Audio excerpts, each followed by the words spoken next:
If you're worried about the economic toll of the coronavirus crisis, you're not alone. It's scary.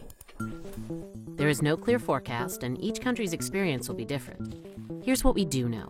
A steady flow of money, goods, services, and the people to make them flow is essential to a healthy economy. And that flow is severed right now by life-saving stay-at-home orders. Recession is inevitable, but what kind of recession it will be and what recovery might look like is still unclear. To help imagine what could happen, authors from Boston Consulting Group point out that recessions and their recoveries come in various shock shapes. These are determined by how hard a crisis hits the supply side of an economy. That's an economy's inputs, capital, like machinery, factories, software, labor, or workers, plus productivity, or how we use labor and capital productively. The harder the supply side is hit, the more credit is interrupted, meaning less money is injected in the form of loans to businesses and individuals to fuel investment, and the more difficult it is for productivity to recover. From best to worst, we have V, U, and L recession shock shapes. The V shape is a one-time dip. If credit can continue to flow, productivity and labor are less affected. You can see that growth dips but recovers to its pre-crisis level and rate.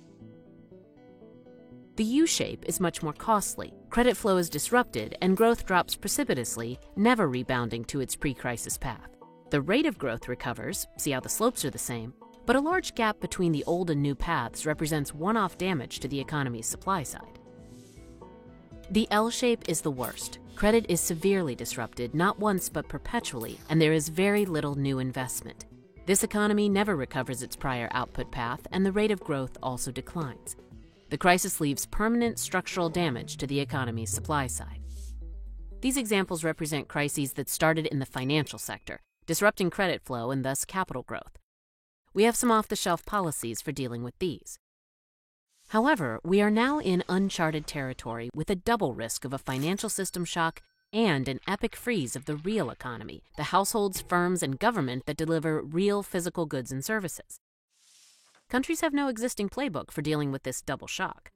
Months of necessary social distancing raises the risk of both types of problems, which can feed off each other in dangerous ways. For example, a prolonged crisis can drive up real economy bankruptcies of everyday people and firms, making it harder for financial systems to manage. And a financial system crisis would starve the real economy of credit, which could cripple investment and ultimately growth. In this combined crisis, capital does not grow, pushing the economy towards a U-shape. Not good.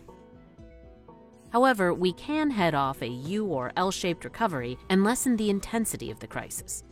How? Primarily, innovation. On the medical side, vaccines, treatments, and capacity innovations are needed to save lives and end the economic damage caused by social distancing. On the economic side, in addition to a vigorous and efficient policy response, we will need policy innovations. For example, in the U.S., the $2 trillion stimulus bill is just a start. We will need innovative ways to deliver that money to those who need it, since never before have policymakers had to help such large numbers of firms and households. For example, the so-called discount windows that allow unlimited access to funding for the financial sector could be replicated for households and firms in the real economy so that they can stay afloat. Zero-interest bridge loans to households and firms, a moratorium on mortgage payments for residential and commercial borrowers. These are potential solutions that could help make a real difference. The economic goal is to keep our shock shape closer to a V and further away from a U or an L.